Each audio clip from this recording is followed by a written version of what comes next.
Well, good evening and welcome to Tucker Carlson tonight. White House senior policy advisor Stephen Miller is on the set tonight. He was at Camp David over the weekend as the president and several top congressional Republicans hashed out their priorities on immigration and welfare reform.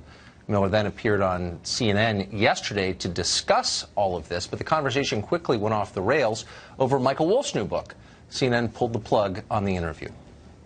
The reason why I want to talk about the president's experiences, what I've seen with him traveling to meet dozens of foreign leaders, with his incredible work. Okay, you're not answering the questions. No, I understand. You have 24 hours a day of anti-Trump material. You're not going to give 3 minutes for the American people to hear the real experience of Donald Trump. There's one viewer that you care about right now, and you're being obsequious. You're being a factotum in order to please him. Okay. No. And I think I've wasted enough of my viewers' time. Thank you, Stephen. As Republicans, lawmakers call for Attorney General Jeff Sessions to resign. Well, that got pretty intense, and it continued during the commercial break. We know that because someone at CNN leaked a transcript of Miller's post-interview remarks. They were apparently on tape. It was all done in an effort to embarrass him, apparently. Stephen Miller joins us tonight. Stephen Miller, thanks a lot for coming on. Hey, thank you for having me. So CNN called around to news organizations today and said that you were escorted off the set by security. Presumably you were not a physical threat, you were not armed. My question is, they felt you were a threat. Do you think if you had been, I don't know, a member of MS-13 here illegally, that CNN would have had security pull you off the set? Well, I assume if I was a member of MS-13 here illegally, they would be clamoring to get me into the voting booth. But I think that, that like many things CNN says, this story has the most important virtue of all CNN stories of being not true. Well, here's what we know is true, and here's an amusing story, what was but not a true striking one. to me about the whole thing. So there was a video apparently taken without your knowledge of you on the set after the segment ended, during the commercial break, and someone, apparently from CNN, I don't know who else would have access to it, leaked that to other news organizations. What do you make of that? Well, it's just another example of CNN's very low journalistic standards. But I was glad to have people hear what I said on camera and off camera, which is that CNN has been extraordinarily biased, extraordinarily unfair to the president, and is not giving their information, their viewers honest information. So you wanted to talk about immigration, and the DACA debate is obviously the focus of a lot of energy in the Congress right now. The priorities for the administration, you have said, are ending chain migration, financing a border wall, and ending the diversity lottery. Of those three, what would you say is the most important priority from your point of view? Well, look, we need them all because the reality is that anything you do on DACA is going to have some predictable consequences, right? You're going to have an increase in new illegal immigration, so you need to have a wall, you need to close the enforcement loopholes. And then you're also going to have an increase in the overall number of people coming into the country, and that's why you have to deal with chain migration, you have to deal with the visa lottery. And these are crucial reforms to make the system work for Americans. You know, Donald Trump has a very radical idea, and that's that when we make changes to our immigration laws, the group we should be most concerned about are everyday, hardworking Americans, the citizens who make this country run, who obey the laws, follow the rules, pay their taxes, show up and vote, the people who are loyal to this country. And Donald Trump is saying our country should be loyal to them in return. So Democrats argue back that ending chain migration and ending the diversity lottery would prevent a lot of people, decent people, from coming to this country. What's their argument against financing a border wall? Why do you think they oppose that?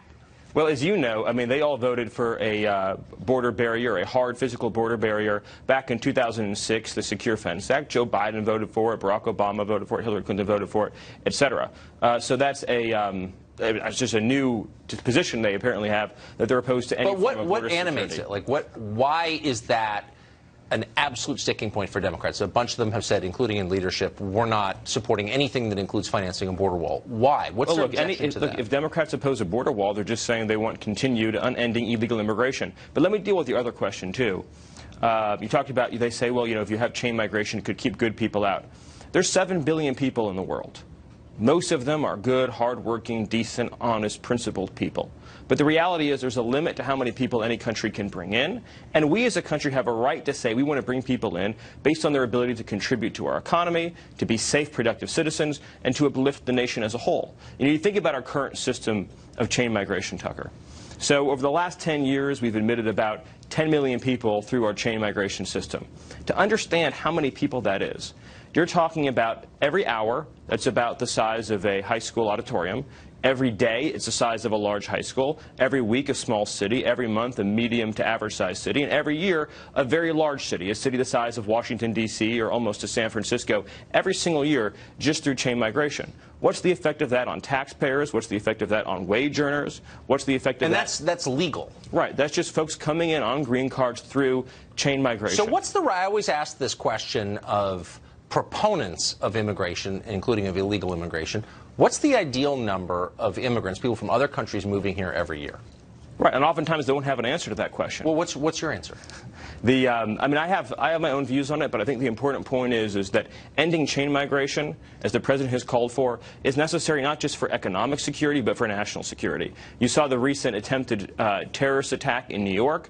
The individual who came here was brought through the chain migration system. Right, they came through a nephew green card. Right. And that's just not a smart way for a country to run its immigration system. So what should be the criteria for entry in the United States? Well, you know, Donald Trump supported the RAISE Act, and it looked at things like, what's your proficiency in the language? What economic skills do you have? Do you have a background in sciences? Do you have a background in engineering? Do you have a background in law or writing? It looked at things like your age. Obviously, if you bring in immigrants who are in their 80s or 90s, that's going to have a significant expense on society. So you want folks primarily in their working years. But what about, I mean, we interviewed someone last week who said, well, who will pick the strawberries?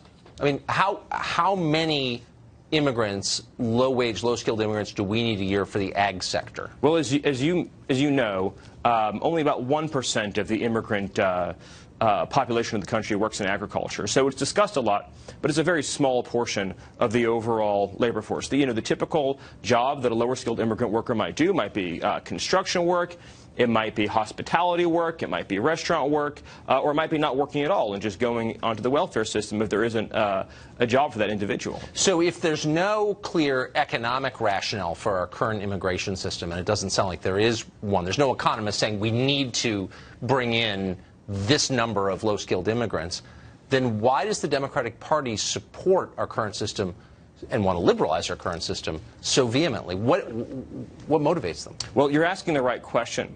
But I think in the context of this debate, the question that the president is putting before the American people is, when we have an immigration system, whose needs are we fundamentally trying to serve? The needs of special interests, the needs of politicians, the needs of foreign countries and foreign nationals, and the needs of our own country and our own workers. And so at the end of the day, our hope for a bipartisan deal is that you could have enough Democrats say that, listening to the voters and the voice of the American people, we want a system that serves American workers first.